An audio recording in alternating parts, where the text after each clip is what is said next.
안녕하세요. 75분의 1의 사나이 말썽이 중독성 대체 불가 정봉재 정치쇼 정봉주입니다. 자, 지금 이 시각 여러분이 가장 많이 찾아본 실시간 검색어. 자, 문재인 대통령 오늘 중국 국빈 방문, 내일은 한중 정상회담 있죠. 자, 김성태 자유한국당 원내대표 선출됐습니다. 그리고 전병헌 전 정무수석, 김태효 외교안보 비서관 영장이 또 기각됐죠. 이 중에 봉도사고 오늘 실시간 검색어 전병헌 김태효 영장 기각으로 잡겠습니다. 김명수 대법원장님 잘 보고 계시죠? 이게 현실입니다. 정봉준 정치쇼 1부 순서 들어가겠습니다. 자, 뉴스 브리핑. 자, 미디어오늘의 정상근 기자 자리하셨습니다. 네, 안녕하십니까. 미디어오늘 정상근 기자입니다. 예. 자, 첫 번째 뉴스. 네, 박근혜 정부 시절 청와대가 그 해수부하고 예. 그 조직적으로 세월호 특별조사위원회 조사를 막았다. 네, 이런 의혹은 전에 있었는데요. 예. 이 의혹이 사실로 드러났습니다. 아휴, 진짜 이게 나라를. 네, 그 이미 알고 있었던 거라 뭐 아니, 그때는 의혹만 제기했죠. 네. 설마 그러면서도 그렇게 의혹 제기하면서 우리 의혹이 이게 사실이 아니길 바라잖아요, 사실. 그럼요. 솔직한 심정으로. 네, 사실이 아니길 바랬죠. 근데 의혹이 제기됐을 때도 화가 났고 이게 사실로 드러나면 또 화가 나고 계속 그 정도로 의혹 제기할 심각한 때 문제인데. 우리 의혹이 좀 사실이 아니길 바라면서 우리가 의혹 제기하는 우리가 나쁜 사람이 되기를 차라리 바라잖아요. 네. 네? 그렇죠. 좀 이거를 좀 자세하게 설명을 드리면 그 12일 해양수산부가 발표한 그 세월호 관련 내부 조사 결과 2015년 11월 언론에 이미 보도된 바 있는 그 세월호 특조위 현안 대응 방안이라는 문건은 맞아요. 사실이라고 합니다. 이 문건에는 기억하실지 모르겠지만 그 박근혜 전 대통령의 7시간 의혹 등 구조 실패와 관련된 그 청와대에 대한 특조위 조사를 무력화해야 한다는 내용이 담겨 있었어요. 구체적으로 말씀드리면 그 특조위의 BH 조사와 관련해서 적극 대응하라. 이런 주문이 있었고요. 참사 당시 VIP 행적, 그러니까 박근혜의 행적은 조사 대상이 아니다 이렇게 규정을 해놨고요. 그러니까 필요시 여당 추천 특조위원 전원 사퇴 의사 표명 이렇게 행동 지침까지 정해져 있었습니다. 해수부는 이번 내부 조사에서 당시 세월호 인양 추진단 직원들이 사용하던 그 업무용 메일에서 해당 문건을 발견을 했다고 해요. 그리고 작성 과정에서 청와대와 메일을 주고받은 흔적도 발견을 했다고 합니다. 해수부는 이 문건을 작성한 실무자를 잡아서 이 조사를 했는데 그 그러니까 상부라면은 윤학부 전 해양수산부 차관을 얘기하는 거더라고요. 이 상부의 지시로 문건을 작성을 했고 그 청와대 국민소통 비서관실과 해양수산 비서관실과도 문건을 작성하는데 협의했다. 이렇게 밝혔습니다. 이와 함께 새롭게 드러난 것도 있는데요. 그 특조위 활동 시작과 관련된 내용입니다. 이게 특조위가 2015년 1월에 그 특별법이 시행이 되긴 했는데 근데 당시 이제 뭐 정부라든지 뭐 여당, 보수 언론 이런 쪽에 이제 방해로 사무실도 예산도 직원도 없이 계속 끌고 나가다가 결국 2015년 8월에서야 그나마 이제 직원들이 좀 갖춰져서 사실상 시작을 했거든요. 근데 그때 해수부는 이게 특별법 시행일이 1월 1일부터니까 1월 1일을 이제 시작 기한으로 봐야 된다. 라고 그렇게 주장을 했고 특조위는 아니 다 구성이 된 게 8월인데 8월부터 시작을 해야 되지 않냐라는 이 문제로 좀 논란이 있었어요. 뭐 이렇게 해수부는 계속해서 이제 특별법 시행일이 1월 1일이다 이렇게 주장을 했는데 그 해수부와 이와 관련을 해서 로펌의 법률 자문을 받았었다고 합니다. 해수부가요? 네, 해수부가 법률 자문을 받았었는데 그 로펌에서는 당연히 8월부터가 시작이다 이렇게 유권 해석을 줬대요. 저기 로펌에 비싼 돈 주고 자문을 받고 국민세금으로 자문을 견해를 받고 참고해서 내 마음대로 결정하겠다. 그렇죠. 그 견해를 왜 받는지 잘 모르겠는데. 그걸 이제 나중에 변명을 할 그 명분을 찾으려고. 네, 아니 변명을 한 명분을 찾으려면은 이게 로펌 자문 결과가 1월 1일부터 시작이다. 그러니까 1월 1일부터 당시 그 8월이라고 당신이 주장하는데 1월 1일이 될 수 있는 어거지 논리를 거기서 찾아봐야죠. 네. 어쨌건 로펌에서 이렇게 그건 아니다라고 했는데 해수부가 이게 밀어붙였다는 거죠. 그 실제로 나중에 법원에서 판결이 나온 것도 아니 8월이 맞지 당연히 이렇게 판결이 나온 바가 있었잖아요. 판결이 나온 뭐예요? 이미 상황 다 지나갔는데. 만시지탄이었죠. 그래서 해수부는 결국 1년 활동의 최대 연장 기간이 뭐 어느 정도 딱 지났다면서 2016년 9월에 강제로 특조위 사무실 문을 닫아버렸었던 그랬던 적이 있었습니다. 왜 이럴까요 진짜. 왜 이럴까요 진짜. 세월호 진상 규명하는 게 그러니까 세월호 진상에는 아직도 뭔가 있는 것 같아요. 네, 그렇게 생각을 할 수밖에 없죠. 그러면 어떻게 이렇게 길을 쓰고 막 대통령이 7시간 반 네, 그거를 밝히지 않기 위해서 그렇게 그러니까요. 보기에는 너무 석연치가 않아요 아직도. 네, 뭐 문건에 나온 대로 뭐 VIP의 행적은 조사 대상이 아니다라는 것도 사실 말이 안 되잖아요. 그러니까 여러 가지 의혹이 있고 예. 사실 뭐 해군참모총장이 근처에 있던 구조함을 보내라고 2차례 지시를 했는데 그 구조함이 정작 못 갔잖아요. 뭐 그렇죠. 거기서 뭐 더 윗선이 뭐 맡고 있었다 뭐 이런 증언도 나오고 예. 그러니까 이게 어떻게 된 일인지 그거를 알아봐야 되는데 그래야 이제 어떻게 뭐 책임자를 처벌을 하든 뭘 하든 그게 그 다음 아닙니까? 근데 대통령 바쁘니까 그 다른 사람들이 그런 거 좀 그 길을 쓰고 해야 되는데 네, 청와대 계신 분들도 대통령은 대통령대로 역할을 하시고 네. 또 이 부분에 대해서 이 부분대로 누가 해수부 장관도 김영춘 장관이 가는 거 아닌가요? 아 이번 정부에서요? 예. 네, 김영춘 장관이 갔죠. 좀 그런 거 좀 진실을 좀 빨리 규명을 했으면 좋겠어요. 뭐 어쨌거나 뭐 기존 정부와는 다르게 해수부 자체에서 이렇게 내부 감사를 통해서 뭐 밝혀냈는데 근데 아직까지는 좀 활동이 미진한 것 같다라는 언론 분석도 있기는 해요. 예. 네. 그러니까 일단 이렇게 뭐 그 어떤 공무원을 조사를 해서 이 문건을 딱 찾아냈으면은 이 문건을 지시를 한 사람을 또 잡아내서 그 사람에 대해서 조사를 하고 이렇게 버려야 처벌을 되는데 하고. 예. 네, 사실 뭐 해수부 입장에서는 뭐 수사권이 없으니까 이게 좀 어려움 난감한 면이 있겠습니다만 그래도 조속하게 좀 진상을 좀 규명해야 될 것 같다는 생각이 듭니다. 밑에서 안 움직여요. 장관이 딱 가갖고 조직을 틀어지고 네, 조직 그 강력한 카리스마로 조직을 틀어지고 네, 왜냐하면 장관은 좀 이따 간다고 생각하면 밑에서 안 움직이면 국가장이 안 움직이면 끝이거든요. 그렇죠. 근데 예. 이게 그런 기미가 또 보이는 게 오늘 또 경향신문에서 나온 보도가 있었습니다. 뭐가 있었어요? 이 뭐냐면은 그 세월호 참사 관련해서 또 예. 조사 대상인 공무원들이 몇 명 있어요 해수부에. 예. 이 공무원들이 해외로 나갔거나 또 나가기 위해서 준비 중이다 이런 경향신문 보도가 있었습니다. 이 사람들 정도 요직 차지하고 있을 거 아니에요. 일단 이번에 지금 나가려고 하는 사람은 지금은 이제 무보직 상태라고 해요. 예. 왜 무보직 상태냐면은 지난달 22일부터 무보직 상태라고 하거든요. 예. 이 해양수산부 고위공무원 A서기관인데 예. 이 사람이 이제 아태경제사회이사회라는 곳에 이제 근무를 지원을 하기 위해서 네, 해외 근무를 위한 면접을 앞두고 있다고 합니다. 그래서 이 준비 때문에 지금은 보직이 없는 상태로 놓여 있는 거예요. 살그머니 이제 정권 바뀌고 그랬으니까 조사 대상이 될까봐 해외로 나가겠다. 뭐 그렇게 의심을 할 수도 있죠. 예. 네, 어디라고요? 아태? 아태경제사회이사회. 네, 어쨌든 뭐 그런 국제기구들이 좀 많으니까요. 그래서 이곳에 이제 근무를 하겠다고 지원을 한 겁니다. 예. 이 우리 국가가 운영하는 건가요? 아니면 유엔에서 운영하는 건가요? 아니 뭐 유엔 기구는 아닌 것 같고 당연히 국가기구도 아니고요. 예. 네, 해외에서 지금 뭐 있는 어떤 단체인 것 같은데 이게 정확히 어디 소속인지는 저도 잘 모르겠고요. 예.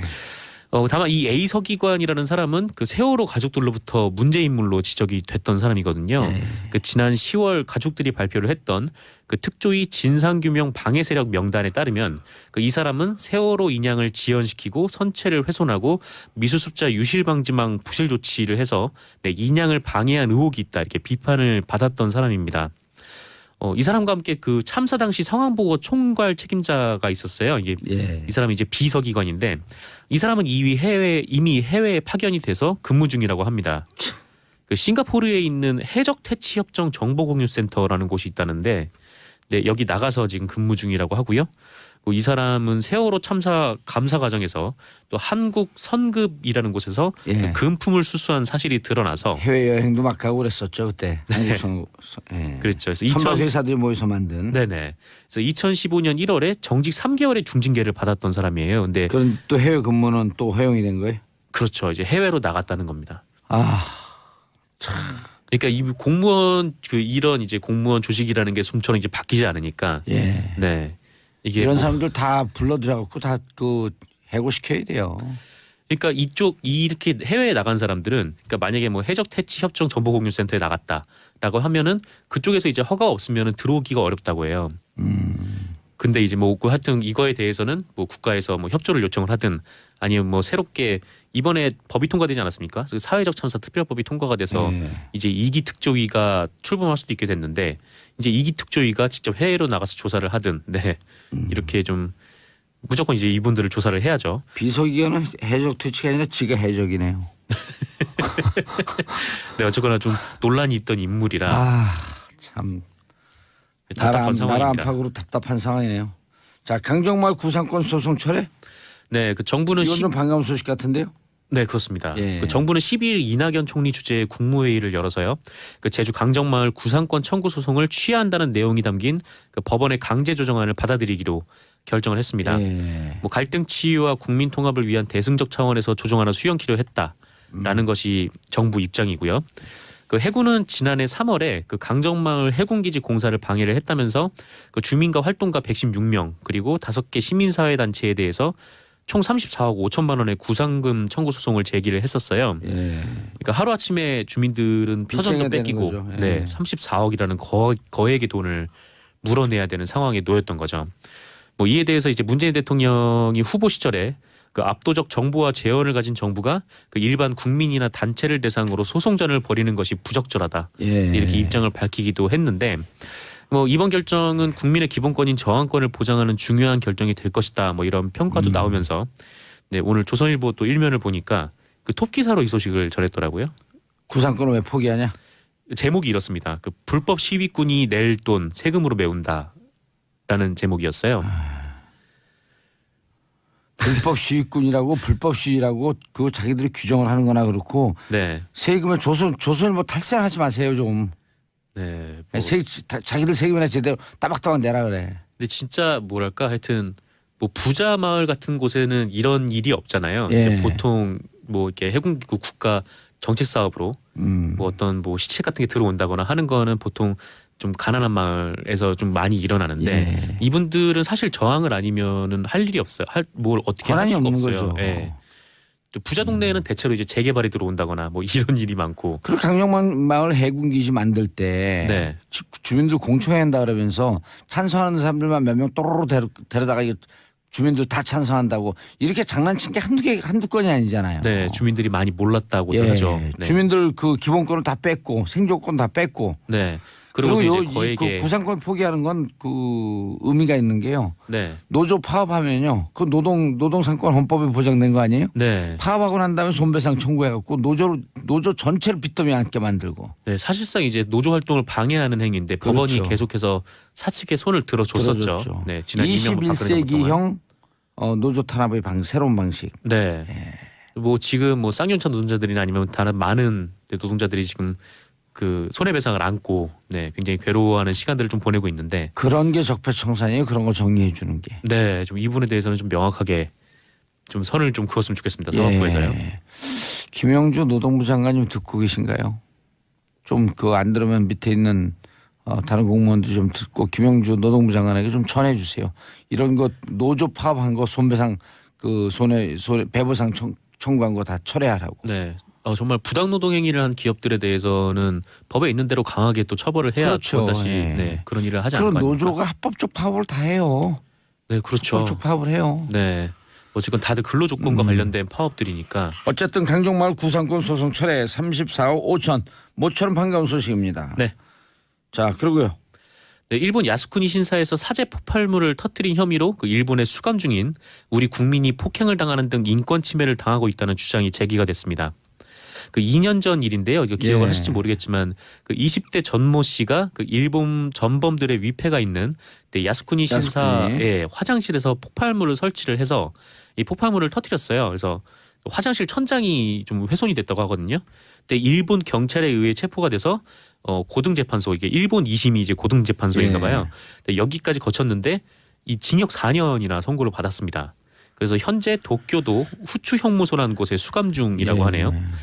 그런데 이 전모 씨의 모친 이모 씨가 어제 기자회견을 하셨는데 그 이모 씨에 따르면 전모 씨가 폭행 등 가혹 행위를 당하고 있다라는 주장을 하셨어요. 그 아드님이 이제 징벌방, 그 독방에서 밤에 잠을 자는데 그 일본 교도관이 욕설을 하면서 20cm 크기의 지네를 머리에 던졌다. 지네요? 예. 뭐 조센징이란 이런 얘기를 하면서 그렇게 지네를 머리에 던졌다라고 주장을 했고요. 이 아드님이 뭐 눈이 아프다고 하는데 그래서 이제 작업을 그러니까 교도소에서 작업 같은 걸 하잖아요. 예. 이 작업을 잘 수행하지 못하면 교도관에게 폭행을 당했다 이렇게 주장을 하기도 했습니다. 뭐 지금 눈이 아픈데 잘 치료도 받지 못하고 있다라는 말도 하셨고요. 일본 쪽에서 면회를 좀 제한을 좀 두고 있다. 네, 이런 말씀도 하셨습니다. 이에 정부는 그 일본 당국에 그 진상 조사를 강력히 요구를 했는데요. 저 일본 정부에서는 이렇게 답이 왔다고 해요. 그 사실이 아니며 적절한 의료 조치를 취하고 있다. 이렇게 답이 왔다고 합니다. 범죄인 인도 협정에서 한국 송환은 안 되는 건가요? 네, 이게 가장 가족분들이 바라는 게 바로 그거인데요. 예. 차라리 한국으로 송환을 해서 예. 네, 뭐 법이 있다면 그 법에 따라서 이제 대가를 치르면 되는데 그러니까요. 국로 이송을 해야 되는데 지금 뭐 정부 관계자에 따르면 뭐 일본 쪽에서 난색을 표하고 뭐 방해를 하고 있다 뭐 이런 얘기가 들리고 있다고 해요. 왜 그렇죠? 범죄인 인도 협정 조약이 맺어져 있으면은 보내줘야지 정상인데. 네, 이게 뭐 협정 조약이 어떻게 되는지 또 좀 자세히 봐야 될 것 같은데 예. 어쨌건 일본 쪽에서는 뭐 그쪽에서는 그 전범들 위패가 있는 야스쿠니 신사가 예. 굉장히 좀 신성시되는 곳 아닙니까? 그렇죠. 네, 뭐 그런 문제가 좀 있는 것 같고 그래서 좀 신성한 건 너네 나라 얘기고.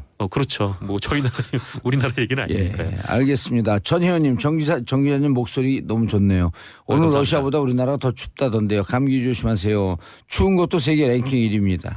네, 시베리아보다 춥다는 얘기가 예, 일단 나오고 추우려면 시베리아보다 추워야죠. 확실하게요. 예, 그래서 추워갖고 입도 잘 안 돌아가요. 네, 그 혀가 얼었습니다. 네, 예, 인사하세요. 네, 감사합니다. 예, 저는 광고 듣고 2부 3변 시대 돌아옵니다. 정봉주의 정치쇼 2부 3변 시대 들어가겠습니다. 자, 고구려를 대표하는 백성문 변호사님. 안녕하세요. 백성원 변호사입니다. 예, 신라를 대표하는 김태현 변호사님. 안녕하세요. 예, 화개장터 박지훈 변호사님. 예, 백제 박준입니다. 이제 백제로 갔어요? 네, 백제입니다. 이제. 완전 귀순. 네. 완전 완전 귀순. 귀순이요? 네. 중간에 왔다 갔다. 근데 왜 귀순한데 전화가 와요? 다시 귀순하라고? 아니 예, 아닙니다. 전화라니요. 예.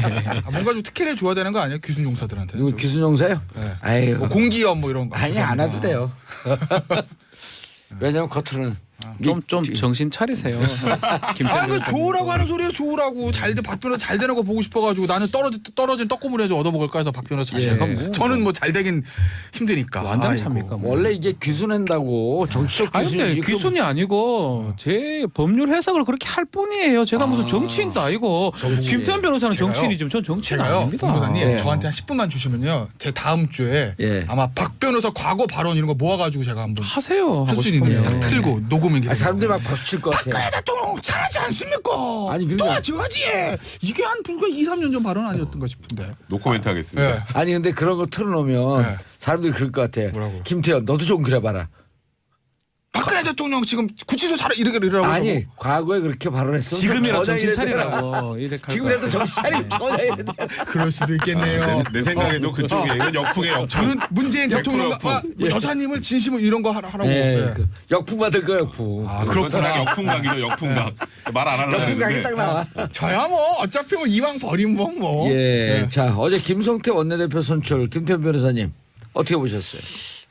이 천만 원내대표- 다행이지 뭐 김태현 변호사 입장에서는 맞죠. 아니 뭐 다행이고 말고 뭐 내가 무슨 거기 다 지금 원래 뭐, 약간 전쟁 모드네 네. 시작부터. 이게요 어제 후보들 제가 재밌는 후보 예. 골프와 마일과 랩의 대결이 아니었습니까? 오. 무슨 말이게요?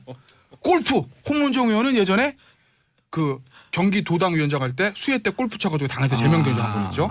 그리고 한송규 의원은 뭐 그 경호원 폭행 뭐 얘기도 있었으나 예. 가장 최근 건 그거 아니에요. 유은혜 의원에게 예. 나 좋아? 왜 날 자꾸 쳐다봐? 내가 마음에 들어 이거였나? 상임위에서 정확한 대사가 예. 내가 마음에 들어 이거였나요?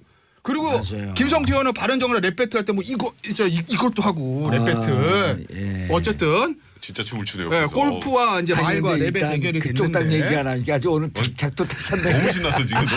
랩이 당선이 됐습니다. 예. 근데 이제 오늘은 이제 저 모든 조간 신문에 되게 보니까 이거를 분석을 할 때 이제 홍준표 체제 안착, 뭐 친박의 괴멸 이렇게 이제 했는데 저는 아직 그 갈 길은 멀었다고 봐요.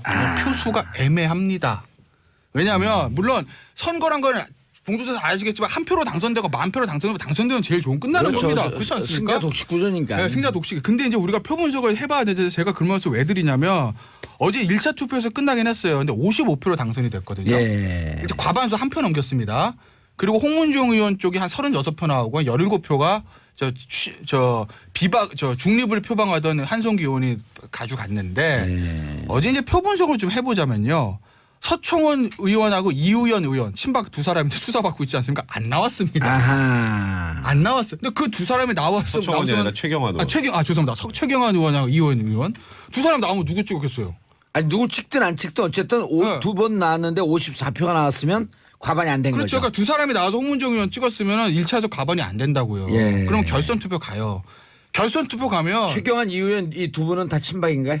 아, 마시면서 물어보세요. 저한테. 잘 모르겠어요. 몰라요. 그러세요? 예. 왜 친박은 돈을 받아요? 친박. 근데 아, 그건 저도 모르겠어요. 예. 어쨌든 두 사람 몰라, 친박인데. 당황해. 예. 그러면 이제 결선 투표 갔을 거예요. 그럼 예. 갔으면 누가 한송교 의원 표가 어디로 갔겠느냐. 한송교 의원에 가는 표는 중립표지만 기본적으로는 친박입니다. 넓게 보면 범친박입니다. 그렇죠. 그걸 왜 그렇게 말씀드리냐면 작년 이맘때쯤에 원내대표 경선이 있었을 때 정우택 원내대표가 친박계 지원을 받던 정우택 전 원내대표 당선이 되고 예. 나경원 의원이 비박의 지원 받아 떨어졌습니다. 그때 나경원 의원이 몇 표로 떨어졌는지 아세요? 1차 투표에서? 모르겠어요. 55표로 떨어졌어요. 정확하게. 그러면 이번에 김성태 의원이 1차에서 받은 55랑 똑같은 수입니다. 오. 같은 사람일 거라고 봐요. 그 비박 55명은 그대로 있고 여전히 네. 친박도 공고하게 그 숫자를 공고하다. 유지하고 있다. 그런데 그 작년에 정우통 전 원내대표 때 전부 다 갔던 그 친박 66표가 예. 이번에는 강성 친박 35, 조금 범 친박 17 갈라졌을 뿐이다. 그렇다면 결선 투표 올라가면 어떻게 됐겠느냐? 모른다? 아무도 모른다는 거죠. 그러니까 일단 당선됐으니 홍준표 대표를 어휴 다행이다. 라고 하지만 당은 여전히 반쪽 나 있는 상태다. 반쪽 나 있고 친박은 아직도 공고하다. 예. 그러니 홍준표 대표로서는 아직은 갈 길은 멀다. 예. 그리고 홍준표 대표를 비토하는 세력도 남아있다라는 거죠. 그 17표는 강선 친박도 치지만 홍준표 대표도 마땅치 않은 게 이거거든요. 그러니까 자유한국당이 뭐 이걸 지금 뭐 김성태 의원 됐다고 해서 뭐 이제 친박이 괴멸되고 뭐 친홍 체제가 됐어. 홍무 연합군의 압승이야. 이제 뭐 힘의 소리 그건 굉장히 섣부른 판단이다. 아직 자유한국당의 갈 길은 너무 멀다. 라는 게 약간 저의 한숨 결론. 돌린 거예요. 맞아요. 만약에 만약에 이 정도 분석은 그 자유한국당 분석 노벨 분석상 줘야 돼요. 죽이지 않습니까? 예, 네. 기가 막혀요. 그 당적 역시 그 사람이니까. 안에서 활동을 하는 사람이니까. 내부자니까. 예. 아침 조간신문보다 낫지 않아요? 근데 여기에서 네. 박근혜 대통령이 나오면서 눈물까지 살짝 흘리면서 얘기하면 아이고 금상 청취자 여러분, 저는 티얼스 오브 박이 아닙니다. 잘하면 이제 최경환 의원 아닙니다. 얘기할 때 울 수도 있어요. 예. T.O.P 아니에요 요즘 탑. 티얼스 오브 박. 그것도 그렇게 하시네. 탑태연.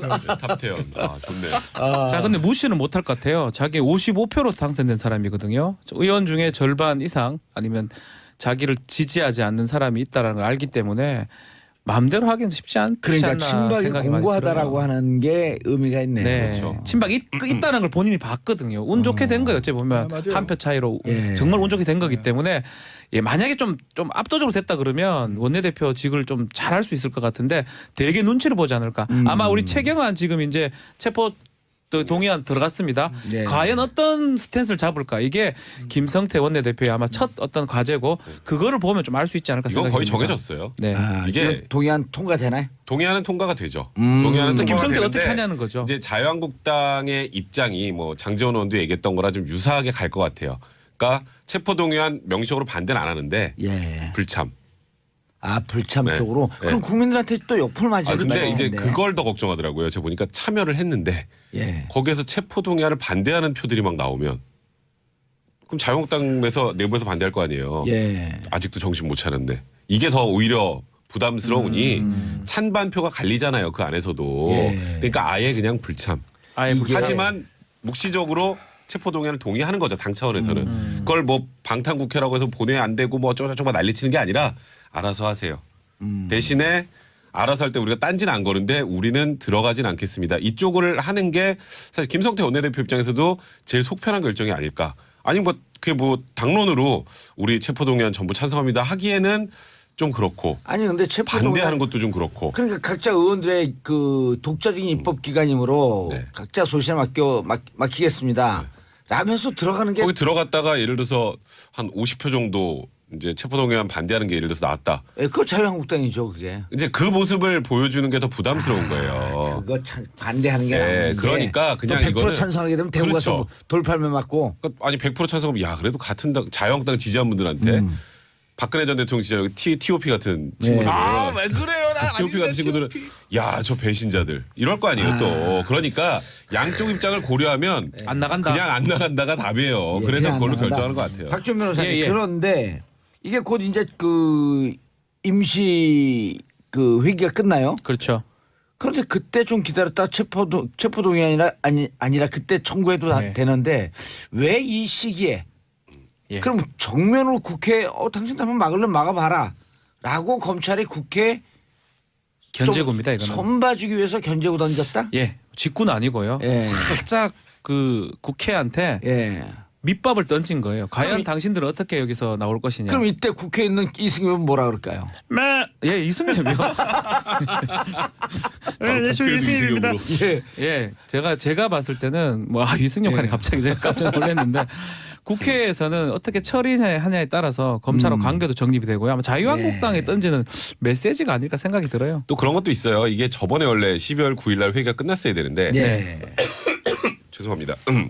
임시국회 또 회의가 또 열리니까 계속 너무 늘어지잖아요. 근데 그래서 던진 거죠. 근데 23일 날 본회의가 예정돼 있는데 22일 날로 돼 아니, 있다. 네, 그러니까 근데 예. 본회의 예정돼서 그때 보고하고 하면 이게 잘못하면 이 회기 중간에 또 안 될 수도 있으니까 그래서 그 전에 이제 앞당겨서 본회의를 한번 열고 그리고 24시간에 72시간 내에 이제 동의안을 통과시키면 되니까 예. 일단 민주당하고 국민의당, 바른정당은 뭐 당연히 찬성하는 분이기 때문에 그렇죠. 뭐 체포동의안 통과는 그 문제 없이 될 것 같다는 생각이 그러니까 듭니다. 자유한국당한테 어떤 의사 지금 우리 백 변호사가 얘기한 검찰이 것처럼 자유한국당이 뭐 던졌다고 아니, 안 돼요. 그게 아니고 정치적으로 생각하면 안 돼요. 기다렸다가 지금. 하면 되는 걸 왜 지금 하냐는 거는 그렇죠. 뭐 신속성 이것 때문에 하는 게 아니고 최경은 어차피 좀 있으면 죄송합니다.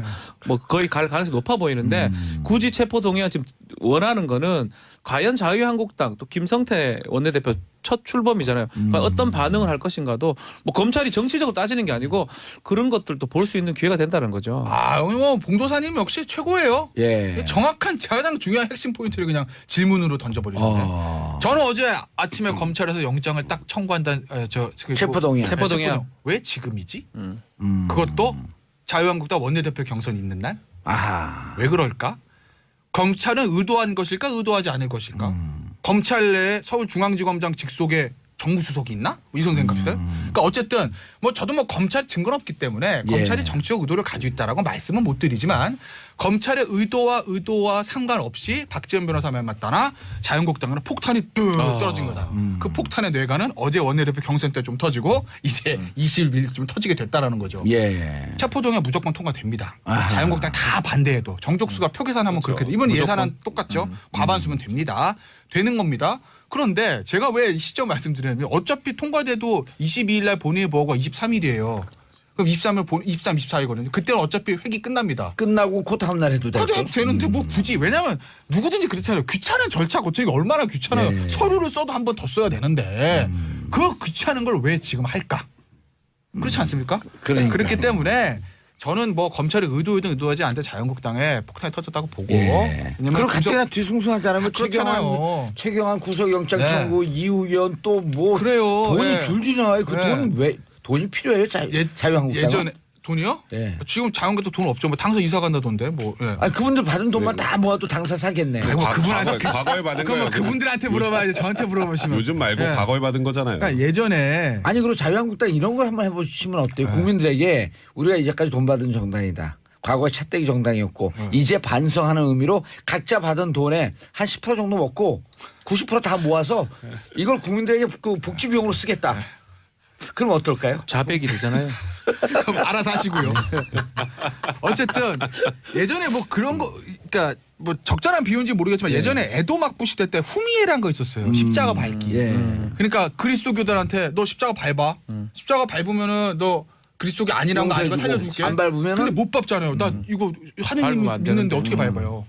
비슷한 거라니까. 친박한테 아, 과연 그렇죠. 최경환의 체포동의안에 가짜를 찬성을 할 거냐. 찍느냐. 그래서 안 들어올 거라고 하는 표 한 표. 저는 안 들어온다기보다 전 들어온다고 이제 봐요. 무기명 투표기 때문에 누군지 나타나지 않는데 전체 표 계산하면 나오잖아요. 그렇죠. 다 나오죠. 나오기 때문에 전형적인 불참 아마 참 저기 뭐 김성태 원내대표 저는 불참 쪽으로 갈 거라고 봐요. 예, 왜냐면 불참은 자유한국당 의원 중에서요. 네. 저는 찬성했습니다. 체포동의안 하면서 셀카 갖고 올리는 사람들이 네. 생겨요. 그러니까 불참으로 해서 안 나타나고 근데 불참으로 하게 되면 정족수 확 낮아지잖아요. 사실 과반수도. 그러니까 우리는 빠지겠다. 알아서 다 하시라 이렇게 빠질 것 같은데 예. 저는 그래서는 안 된다고 봐요. 그러니까 이게 들어와서 찬성이든 반대든 개인 투표하는 게 맞다고 봅니다. 그게 솔직히 당연히 밝히는 맞는데 이제 힌트를 장지원 의원이 장지원 지금 수석 대변인이죠. 예. 뒀던 게 이런 얘기를 했어요. 그 페이스북에 앞으로 자당 의원들, 자기당 의원들이 체포동의안이 국회로 올라오면 표결에 안 들어가는 걸 관례화하자. 아니 그거는 사실은 그거를 SNS에 올렸어요. 예. 그런데 그게 국민이 위임한 권리를 포기하는 거 아니에요? 그러니까 저도 그게 제가 그게 맞다가 아니라 말대나고 그게. 그거를 올린 것이 지금 자유한국당 내부 기류라는 의미예요. 기류. 그래서 이게 들어가서 지금 말씀하셨던 것처럼 가서 본인 소신대로 동의안을 찬성을 하든 예. 반대하든 그걸 보여주는 게 어찌 보면 국회의원의 의무인데 예. 지금 자한당 입장에서 보면 그렇게 했다가 생길 또 내분 또 국민들의 시선 이런 것들이 부담스럽기 때문에 그게 더 부담스럽다는 거예요. 그래서 이제 불참하는 쪽을 결정한 것 같고 그리고 지금 이제 김성태 원내대표가 이제 또 걱정할 거 많죠. 뒤숭숭하잖아요. 최경환 지금 하나로 끝이 아니잖아요. 예. 이우현 의원 그 급 입원을 했는데 근데 이분이 예. 이우현 의원이 지금 2번 이제 검찰 출석 요구 거절했거든요. 오. 근데 이게 참 희한하게 검찰에서 출석하라고 그러면 중환자실까지 가네요. 아니 이제. 그 우연의 일치예요, 이 의원이. 그러니까 우연의 지금 중환자실에 입원하셨답니다. 그래 가짜 차용증 급조하는 의혹도 그게 있고. 이제 인테리어 업체 잠깐만 일단 명단은 그리고 원유철. 지금 원유철 나갔죠. 원내대표 오늘 나갔어요. 오늘 출석했나요? 엄용수 이분은 개그맨 아니었었어요? 아니요. 그분은 있어요. 저 예. 미량 창녕에서 고 명수 아닙니다. 이군현 이군현 우리 17대 동기인데 예.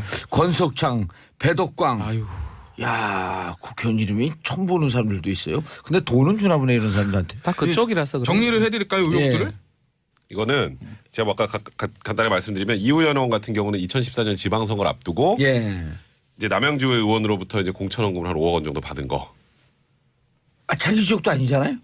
그러니까 뭐 자기 아니, 용인인데, 어쨌건 그 사람. 그, 용인이에요. 그쪽이니까 예. 용인이니까. 오. 그다음에 정교공사 업체한테 또 금품을 받았다는 거. 뭐이 사람들은 지금 또 두 사람들 다 뭐 지금 문제가 돼 있는 상황이고.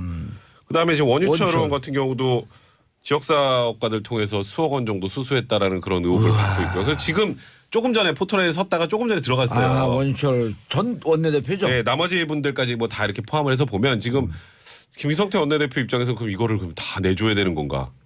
이야. 이거 뭐 지금 내년 그래서 우스갯소리로 재보궐선거가 최경환 빼고 거의 총선급으로 치러지는 게 아니냐 뭐 이런 얘기가 아니 나오는 근데 지금 거예요. 들어가게 되면 내년까지 재보궐 확정이 안 아, 되기 그렇죠. 때문에. 예. 나오는 엄영수 존칭 빼고 엄영수 이군현 권석창 배덕광은 1심 또는 2심에서 당선 무효가 나온 사람들이에요.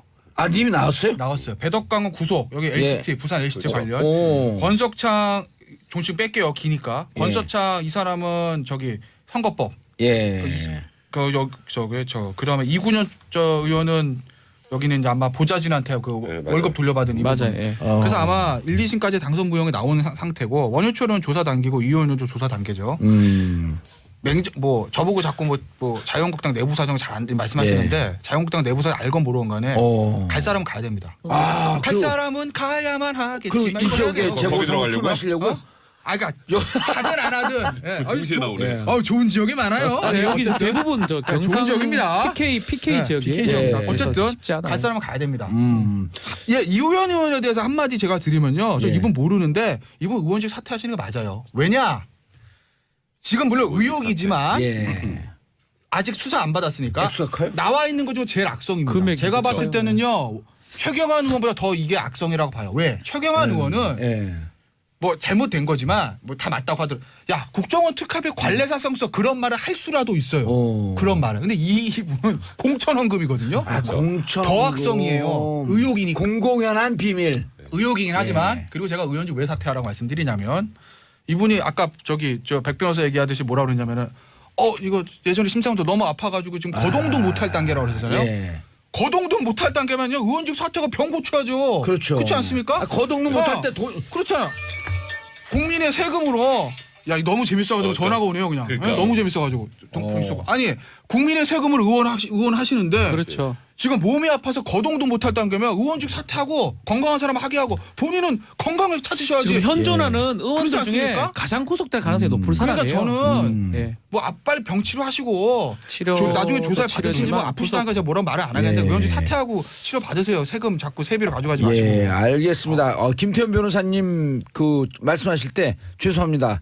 그 전화기를 새로 구입해갖고 어떻게 끄는 줄 몰라갖고 죄송합니다. 이런 일 없도록 하겠습니다. 너무 재밌어서 전화가 왔나 봐요. 예, 그렇다니까. 아니 근데 그것도 아는 전화면 괜찮은데 070 광고 전화. 오죽하면 070 죄송합니다. 광고하는 건데 재밌으니까 아니 근데 정치 아니 쇼죠. 나는 이 덕에 전화 오는 덕에 김태현 변호사님 살아났어요.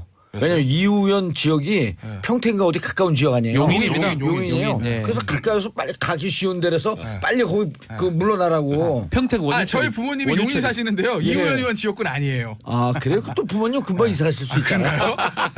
용인 넓으니까. 용인이 크죠. 예. 예. 아니 그러면 이게 많아요. 한 6-7명. 네. 자 그리고 오늘 지금 눈물 흘리 불안불안해할 분이 한 분 계시잖아요. 원내대표 됐으면 그래도 수사망을 좀 피했을 텐데 홍문종 당시 미방위원장. 근데 홍문종 의원에 대해서는 뭐 예. 아직 뭐 얘기가 나오는 건 없으니까요. 그러니까 예전에 이제 말씀하셨던 대로 저기 누구죠?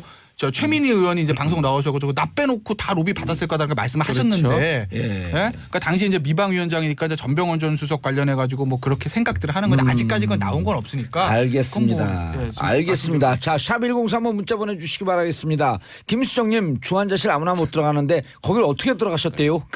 이정현님 이러다 보궐선거가 총선 저리 가라 규모일 듯. 윤영희님 김태현 변호사 오늘 작두 타시네요.